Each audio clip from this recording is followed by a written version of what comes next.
Hello, everyone. Welcome to Leslie's Angle. I hope all y'all have been doing good. I hope you had a good day. And it's been cloudy here in North Georgia. About time for some sunshine to come back. But take it one day at a time. I said in one of my videos, I believe it was in the first video I made, that how much I care about animals. I've always been a big animal lover. Ever since I was the age of 2, I started reacting with animals. I came from Florida, and in Florida, there's a snake called a black snake, and it gets about 7 feet long, pretty big. Harmless, he's not poison. And where we lived at, my dad had built a Jim Walter house, and it had concrete steps that came out. And every day about lunchtime, this big, humongous, full-grown black snake would lay on the doorsteps. And we had a screen door. And my mother knew that they were not a poison snake, so she didn't have a problem with him laying there and sunning. And he stayed in the yard most of the time. He stayed on our property. But anyway, I would go out the screen door and I'd step and move around enough to get past him without stepping on him. And we had a little pond. We had an arbor, and we had flowers that grew down through the arbor, and then my dad had made a little pond, and we had these humongous elephant ears. It was a very pretty, small, nice place, like something out of a park or something. It was very pretty. Anyway, I'd go sit up under them elephant ears, is what they were, and they were the big old-timey elephant ears. And I had a little guitar, and I'd fram on that guitar, not knowing what I was playing, had no idea, but I knew I was making a noise. And as I got older, I found out that you can charm snakes. And of course, at that time I was a kid, but I did not fear this snake. I didn't fear animals. I guess when you're that age, you don't see the fear is not in you. You don't see where, you could probably get hurt, and as you get older, your eyes are open that, something could happen. So anyway, I was sitting there playing with it, the guitar, and here came the black snake. And he crawled up just slow, and I kept playing. And I said, hey, Mr. Snake, I said, you like this, don't you? Well, he got closer and closer, and he curled up in my lap. And when he curled up, it was a wad of snake about this big and about this high. And his head was like this. And you could hardly see me and the guitar for the snake. So the more I played on that guitar, the more he enjoyed it. He just laid there. So my mother came out to check on me. And of course, she didn't like what she saw. And she started calling me, and she said, don't move, don't move. Wait till your dad gets home. He'll be home any minute. Do not move. And I said, he's a good snake. She said, he's not poisonous, but just don't move. Well, anyway, I quit playing the little guitar. It's one of them little kid guitars. And it wasn't but a few seconds. He just started loosening up out of my lap. and he just crawled on off into the yard. But every day that snake would be on the doorstep sunning. And black snakes in Florida, they kill rattlesnakes, and they keep rats away and mice, but the rattlesnakes, they will actually kill them. So really the black snake serves a lot of good purposes. But from that time, is what I'm trying to say, I had already had that connection with animals. And I've had that connection my whole life. And I imagine I'll die with that connection. God will probably put me over some group of animals in heaven to take care of. There's no telling. But my point is, I have people that ask me sometimes, will they be animals in heaven?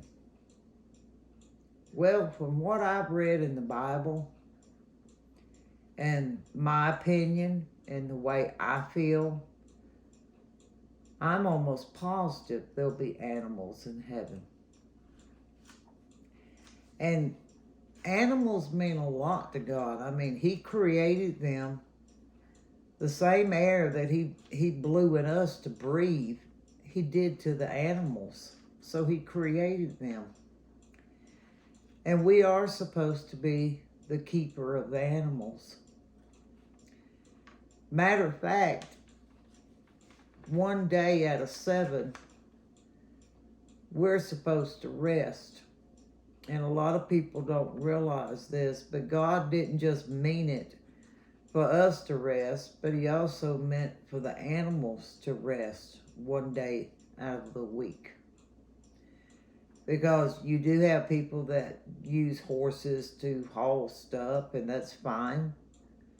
And you've got oxes, and you've got mules that pull and stuff. But that day was also laid aside for animals to rest and for the humans to give the animals rest and food and let them enjoy that day. And that's what we're supposed to do one day out of a week. But God said, ask the animals things and they will teach you. Well, animals have taught me a lot of things. They've taught me patience. They've taught me how things can be built. They've taught me how to be stronger. They've taught me a lot, and they still do. I mean, if you'll just watch them, they will teach us. But in Isaiah, it says, the wolf will live with the lamb. The leopard will lie down with the goat. The calf and the lion and the yearling together. And a little child will lead them. And this is in the Bible. So there's proof right there. There is going to be animals in heaven. The cow will feed with the bear, and their young will lie down together.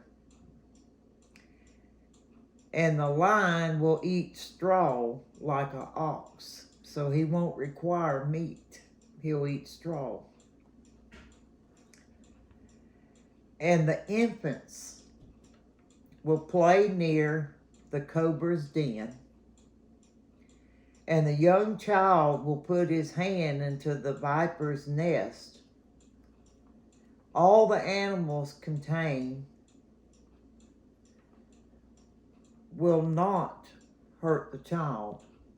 They won't be poisonous.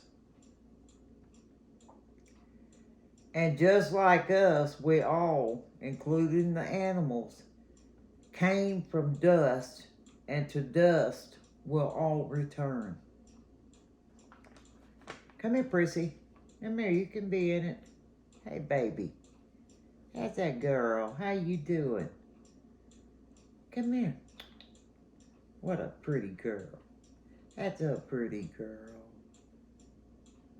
The 10 most common animals in the Bible is the bull, the donkey, the horse, the lion, the ox, the camel, dog, eagle, lamb, and the goat.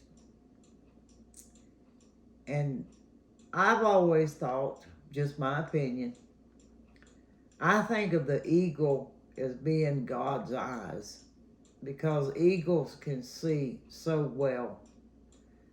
I mean, I don't know the dimensions of how far they can see and how close up and everything, but they're famous for seeing a lot.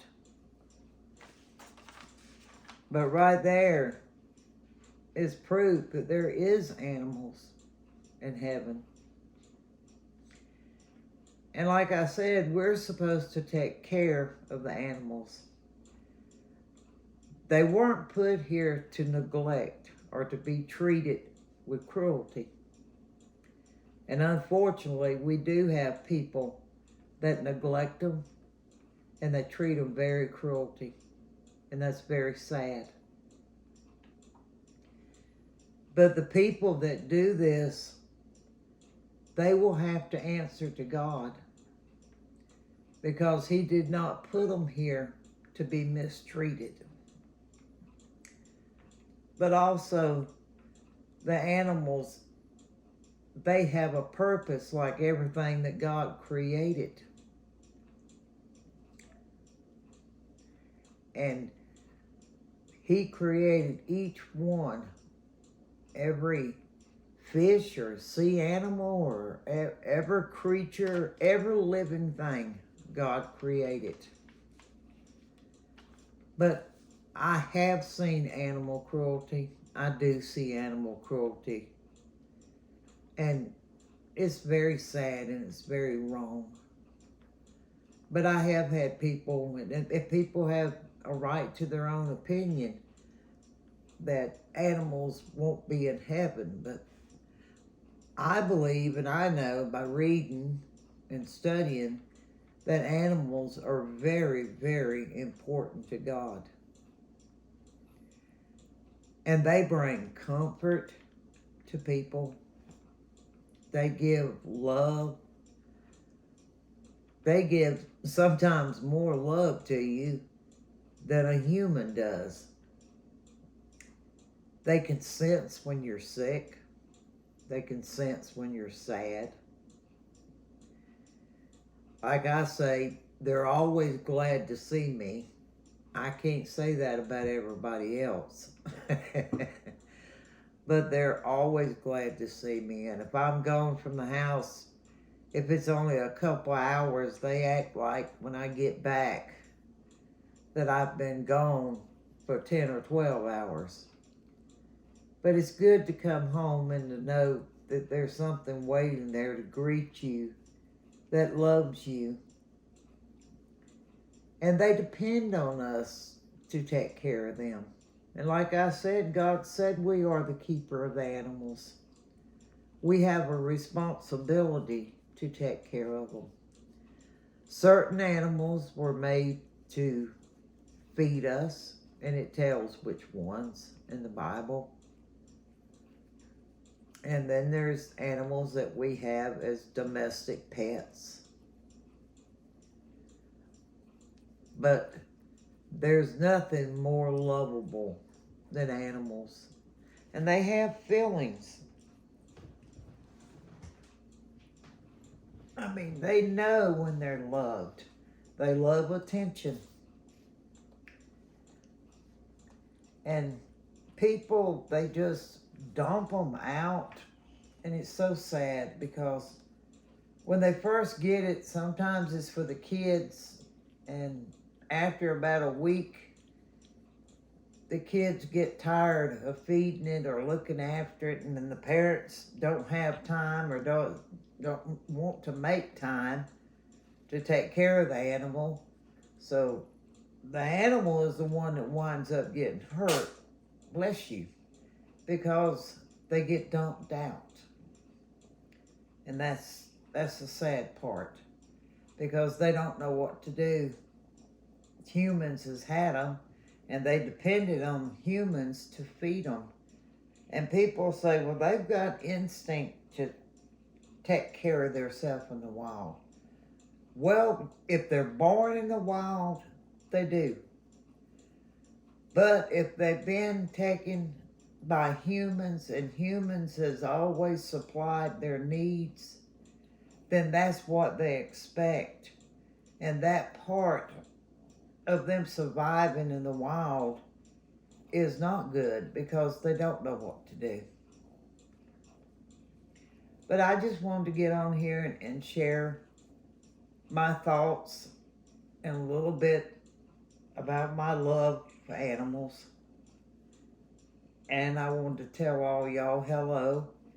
And I haven't been on in a few days. I've been busy with some things I've had to do. But if y'all will, please give me a thumbs up and like my channel. I would appreciate it. I appreciate every one of you. And I'll be back on here later on with something else, because there's always something going on in my world. But if you will, please also say a prayer for everybody in this world, because everybody's going through something. And please pray for our leaders. Even though we disagree, God still says pray for them. Pray for all. When I pray for good. And I pray for the ones that seem to be evil, for them to turn themselves around and to ask God for forgiveness and quit being evil. And that's all we can do, really, is pray for them. It's up to them. That's why He left us with free choices. It's the choices that we make, what kind of person we want to be. But if you will, please, and say a prayer for me, and I also pray for each one of y'all. Oh, you're going to give me a kiss. You're going to give me a bite and a kiss. Oh, that's a sweet baby. I'll talk to y'all later. Ciao.